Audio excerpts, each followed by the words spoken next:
Hi, welcome back to On the Bench. Today we are literally on the bench. This is the Votainion Interceptor model, as is this weekend. Been spending a lot of attention on the bottom of this model, as you can see. We've got greebly heaven going on here. Um, so I believe this is pretty close to the final version of what the greeblies are going to look like as far as all the details on the bottom. Uh, we still have to paint the pilots, put them on their little chairs here, and then glue this puppy in here and enclose the bottom of the cockpit area like that. So it's eventually going to look like that. Um, these pieces are just taped together with masking tape so I can get and fitment and alignment okay. So I've traced the outline of that on the ship, so I'd be sure not to put any detail in the way. Um, my primary focus for the bottom, it it's funny. Sometimes you detail just because it's fun and you want a complete model, and other times you don't detail where the camera's not going to see it. I can tell you that in the pre-production sketches for the new cover of Star Strikers that this model will feature on, you will never see the bottom of this aircraft or spacecraft. Um, and look at all the effort and time I put into doing the bottom. It's fun once you get going on it. It's pretty fun. Uh, so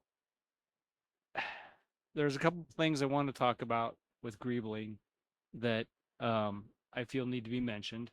Uh, and there's a bunch of pictures that I put on the stream. So please go check them out. They show the evolution of my greeblies.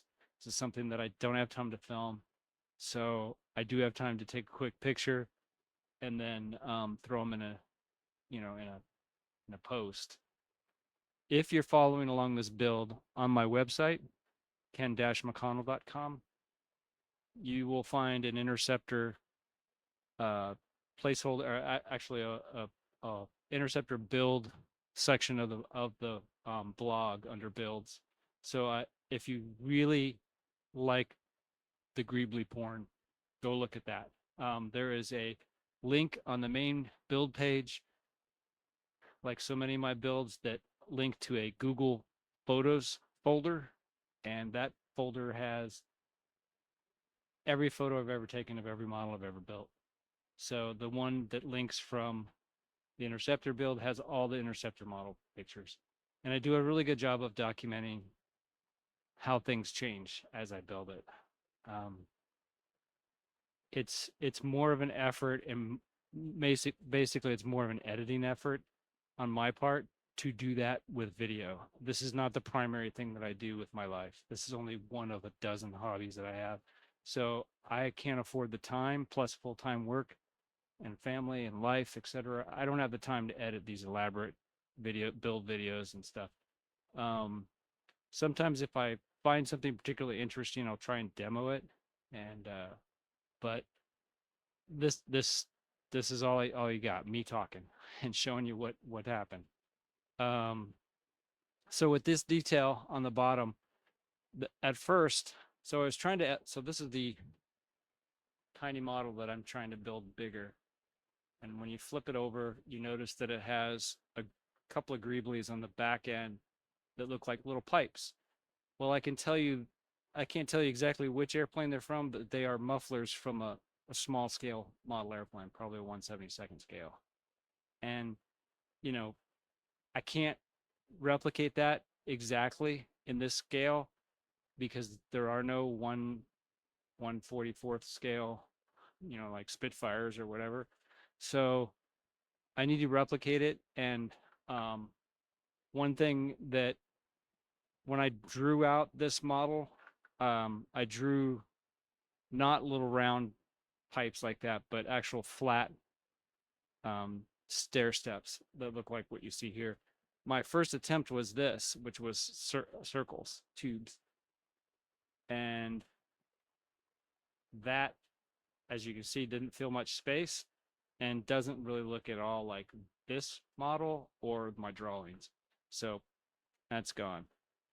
And I basically cut these out of 0.010 of an inch thick plastic styrene with a good old metal ruler, pencil, measured them out.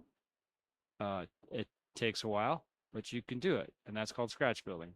So I built what they were supposed to look like, how they're with scratch building with styrene. The next bit of detail that I had on this model was what looked like some grilling and some engine parts and some tubes and stuff, and then you've got guns under here that stick out. So all that had to be replicated, but what I wanted to point out also was on this model, since it was designed to sit on a table or something, it has landing gear extended. And the landing gear is not wheels, it's just skids, and they pop out from the fuselage lower down. And this works great for this little model, but the other thing is that it's a tripod, so there was another skid that sat here on this outcrop, this black piece. It's long since been blown up, lost to the annals of time. But with just a post, it sits up okay. So this model didn't need landing gear at all, but I had to suggest that there were landing gear there. So I used this greebly from a German armor kit that looks like a radiator, but it could also look like the footprint of a landing pad. So I have one landing pad in the back and two in the front. And the two in front are basically, two parts glued together, right? So these lower down and this lowers down, and that's your tricycle landing gear, and that's how the thing lands. Didn't need to show that, like I said, because nobody's going to see the bottom of this model except for if it's on display somewhere. But I wanted to have that be my starting point. So that's some of the first details that I worked out, was how to do that. And these pieces are just sitting up on a piece of sprue, not sprue, but a piece of extruded tube that looks like this, and glued down. These other parts are trying to emulate the grills that were on that look like, this looks like a really tiny tank model that was used. So I have tank grills. I have some hatches. The problem with the hatches is they have very, extremely big hinges on them. And if this was a full scale plane, human beings are this big.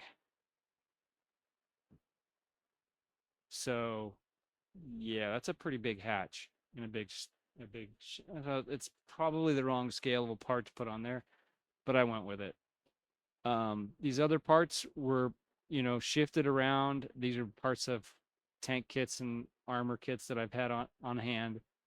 And I think there's a Battleship Missouri part right here that I'm doing my best to camouflage because it looks like a boat part to me. Other tank pits or tank parts and some grills. The gun over here, both of these guns are actual guns from a German flak master or whatever they call them. Very common greebly used in the Star Wars universe. And this grilled half circle item here came from a Japanese manga part kit. I don't know my Japanese manga stuff very well, but it's some kind of tank kit that they have extra parts for. So I use them, and that's where the circle came from. Everything else on here is basically tank parts or other armored vehicle parts. And the idea is that you want to make it look like it does something. Okay. You don't know what it does. I don't know what this tube does, but it looks like it could do something mechanical for an engine. And so I had two of them, two halves. So there they went. This piece looked like it should support something else. So I gave it a tube. I mean, simple stuff like that. These big green pieces all just look very mechanical and engine like. So They went there. They look good. They went there. Some of the gray pieces are for like motorcycle parts and stuff that um, were tiny enough to fit on here, and I just layered them on. Same with this stuff. For the battleship part on the bridge of the Missouri is what this is. I put some extra strip styrene in here to cover holes, and then I just layered more small parts on top of it. I think I went a little crazy with the salt and pepper shaker here. I don't know. I think these are missile launchers from a, a small helicopter model, missile pods or rocket pods rather. But I used the crap out of them. I used them 4 times. That's probably a little much, but like I said, nobody's gonna see this but me. So it made me happy, so I did it.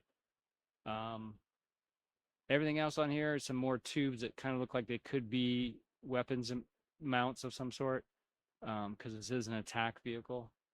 And that rounds out the bottom.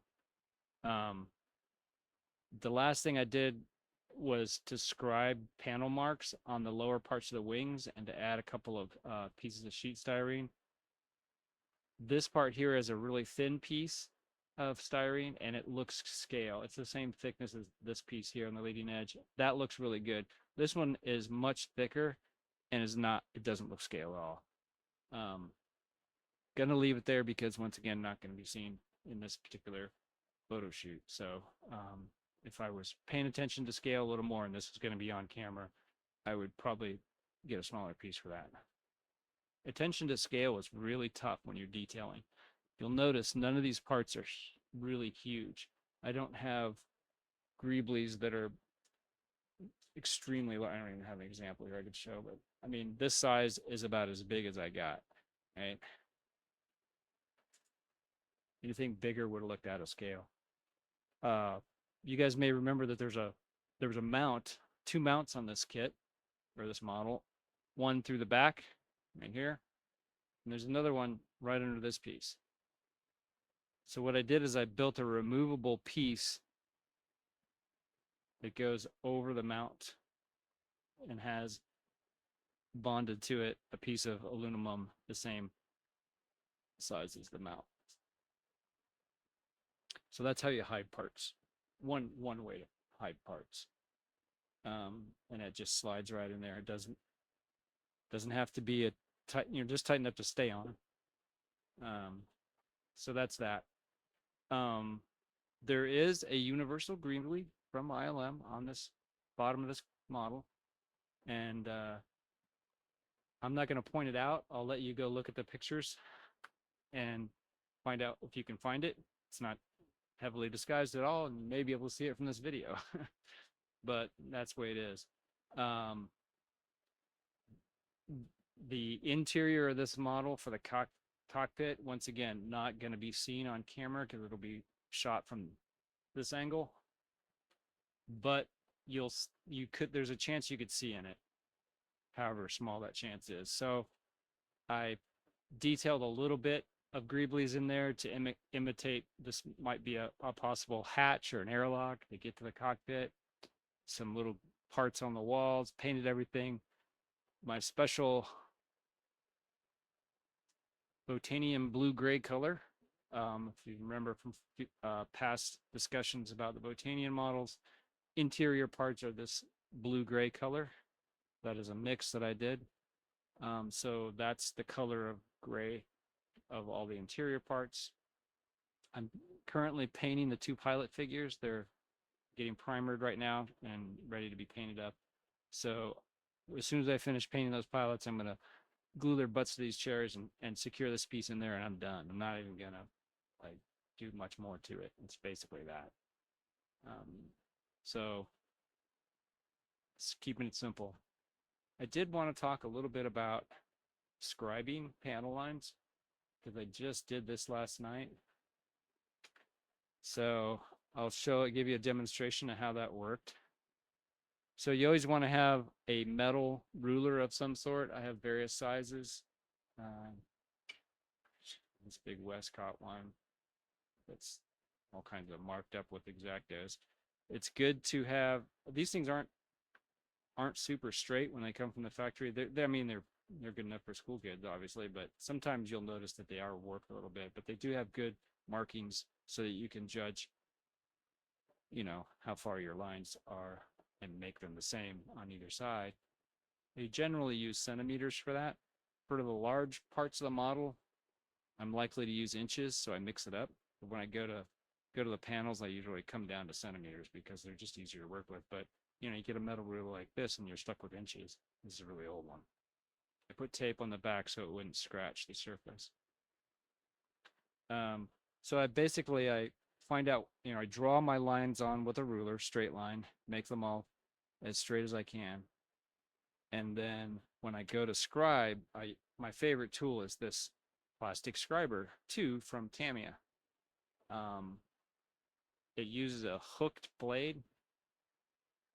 It comes down like this, and this is the very inside tip of this is what's actually cutting. And it's designed in such a way that it'll create a groove in the plastic, and it's just so easy.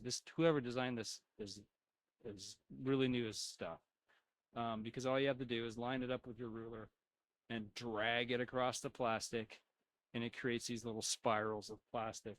I'll give an example on this sheet. We'll put a scribe line on it. You guys can see that.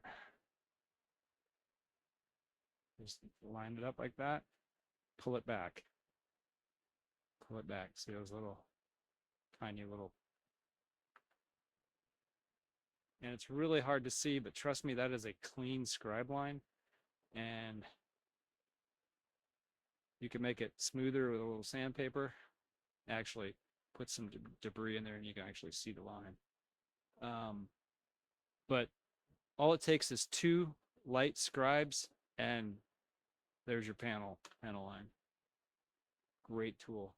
Not good for going around curved surfaces. You'd have to use a different technique for that, but that's the technique that I used on the top of the fins, or bottom of the fins. The next part to detail on this model is going to be the top. So, and both ends. As you can see, I've put some plastic parts on the back area. These are hinted at in this model with the red line, the little extra panels, and I may do a red accent line on there too. The only thing I'm not going to do is put Roman numerals on it like this has, because Votainians don't use the same numbering system as the humans, so that was kind of dumb. But I will put black stripes on the nose. That's my homage to Normandy invasion stripes from World War II on aircraft. And I think it makes it look more aggressive. The only other detail that I'll probably put on as far as a decal or decal is I'll probably do a Votainion symbol, which is kind of a inverted V, which is what I hinted at with this one. As far as colors, this is a space-only attack plane, so it's probably going to be gray, and it'll more than likely have some gray camouflage on it, maybe. I'm going to kind of get creative with it as I see fit, but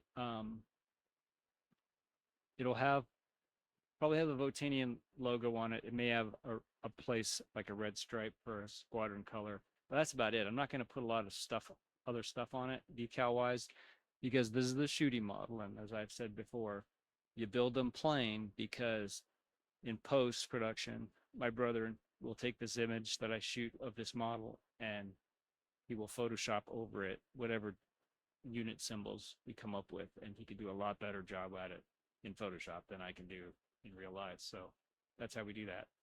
And then I can use the same model over and over for multiple ships. And if you notice on the book covers for, at least the cover for Devon's Blade, there's 4, I think, different starfighters. It's all the same model, but he's gone in and he's given them different unit numbers on the tail. And he's also changed the weathering on a few of them with Photoshop. So you build a vanilla model and he makes it interesting. And that's why we do that. So this model's coming along pretty good. Not much else to show about it. It's going to be done here in another week or 2. In fact, the bottom part right here, all this can be primed at this point. But I usually don't prime it until I'm done with it, so that way I can spray the whole thing. but it's getting close. After I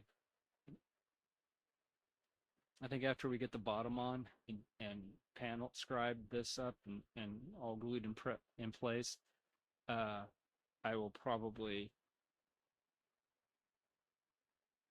uh, cut out and glue on the top fin. There's a top fin that goes on here. This little guy has. Um, so, I mean, and then basically we're done. We're down to painting. I don't need to show the engine at all because once again, it'll never be on camera. But I may, I may do something.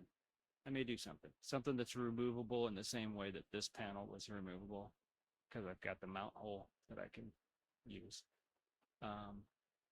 But that's where we are now. Let's see, what else did I want to mention? Scribing, scale, okay, we hit all the topics. Next week's episode, we'll probably be talking about finishing the cockpits in the bottom of the I call it the head of the model, and there's a lot of scribing and paneling that'll go on in the top. We'll talk about that. Maybe I'll demonstrate some of that, and then it's going to look almost complete the next time you see it. You know, it'll be so. If you want to see in progress pictures, like I said, please go to the build page on my blog under model builds, and you can see it sequentially come together. Sometimes I'll throw them in the stream at YouTube, but I don't think anybody watches that, so I probably will stick to the web page for that. But there it is, the Votainion Interceptor, almost done and looking pretty cool, I think. So there we go. Until next time, we'll see you on the bench.